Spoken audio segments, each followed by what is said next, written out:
Look what we got, guys. We got a wrench. So as promised, I'm going to show you what taking off this stock and replacing with the buffer tube on the DDI-12 looks like in video, instead of talking about it on forums and whatnot. So let's get into it. Okay, guys, there are a few things you need. Obviously, you're always going to need something, right? Wrench for a castle nut, an Allen head, specifically metric, and I believe this is 6mm. First things first, let's disassemble this thing, and then we'll go ahead and take off the existing stock. I'll show you how to do that. Exactly. First things first, this Allen head is going to be the one we loosen up. Righty tighty, lefty loosey, guys. Watch this stock start separating from that castle nut. See it getting a little bit looser. Alright, well, that Allen's all the way out. So what I said, it slides off just like I promised you. And you're left with this weird buffered tube looking deal. Alright? As I expected, there's really nothing to worry about here. If you got your tool, in my case, this is the first time I'm messing with this. There we go, look at that. Twisting right off. Loosen her up. I was wondering how this castle nut worked without a locking nut or being staked down, and I figured it out. These two holes, one right here, one right there, okay? Inside of my left side, charging side, there is a little pin, okay, check this out, and it holds when you, I can actually get this angle right here, I know I can.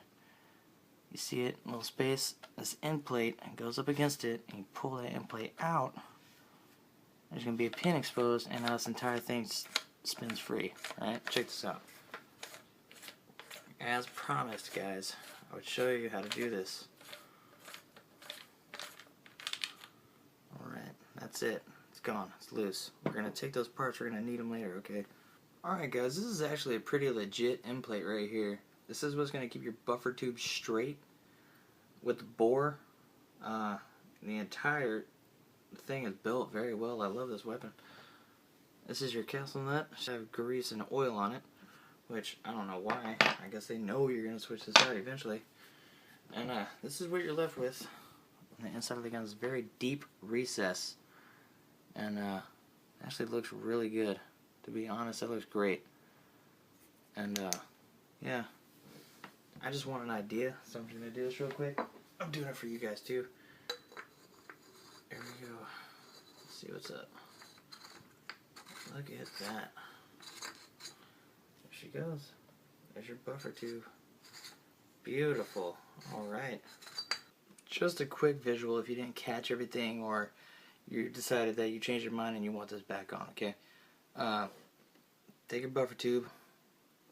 Take your castle nut. Pointed side out, because I'm putting it back on the way I found it. And you're going to want to screw that on, okay?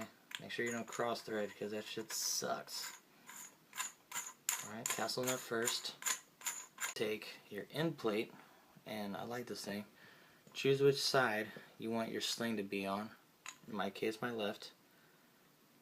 Take this little groove right there and line it with that recess. On every buffer tube, they have the same recess. Line it up, slide it on. So you're going to do that. Don't cross thread, so begin to screw it in, okay? Alright, eventually your end plate's going to want to catch that nub. And when it does catch that nub, press in your end plate. She's not going to turn no more, alright? Tighten down your castle nut. That's where you want this thing to be at. Tighten down your castle nut real good. It's going to push this end plate against the receiver, and this is not going to move. It's going to be solid as a rock, okay? Let me do this one more time in reverse order. Your castle nut wrench, remove the castle nut, loosen it. Once the castle nut is loosened, pull the end plate back. You saw it move back. Pull the end plate back. You're going to see that gap right there. And then you're going to be able to turn this freely.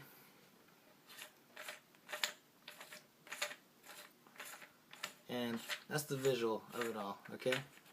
So as far as installing a buffer tube is going to be the same thing. Let's get into that. Okay guys, before installing, you are going to want to take off any dirt, debris, or oil that you find on this. This was a little bit oily, tiny bit dirty, but nothing a glove can't fix. Glove. So what I am going to be putting on is a UTG buffer tube, mil spec, in flat dark earth. Castle nut first. Line up that recess with the notch on this end plate.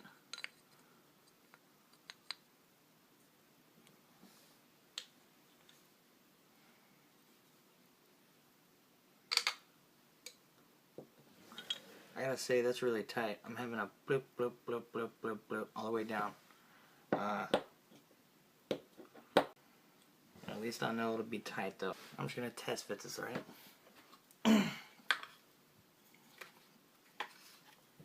Here we go. So far so good.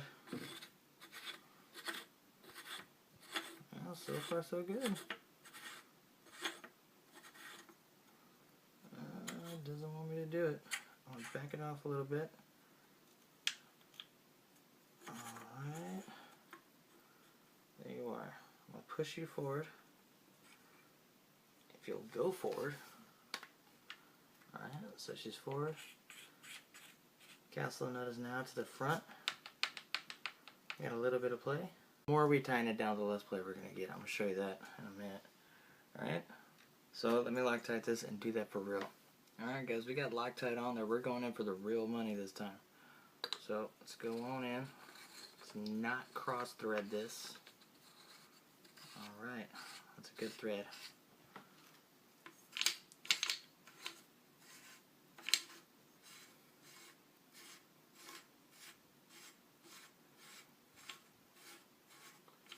Alright, I'm going to back it off once or twice. Get that Loctite all spread out. Alright, that looks good to me. That's fine. Fantastic, actually. Alright, don't bump my wall. That's good enough. I have to do that right there. Alright, we're going to get that end plate, push it to the forward. And get that castle nut, bring it to the forward. There's our play. I hear it. I don't like it. We've also Loctited that castle nut too. Now, I'm going to go off camera with this, but I'm going to torque this thing down, right? I crank that motherfucker down. No play, none whatsoever. Everything looks good, tight, everything is Loctited in.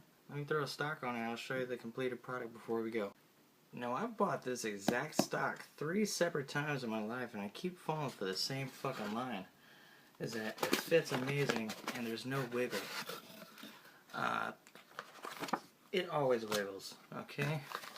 There's not a damn time it hasn't wiggled on any of my guns, and I had to add packing tape to make it solid. Now the CTR, that didn't wiggle. That's it, guys.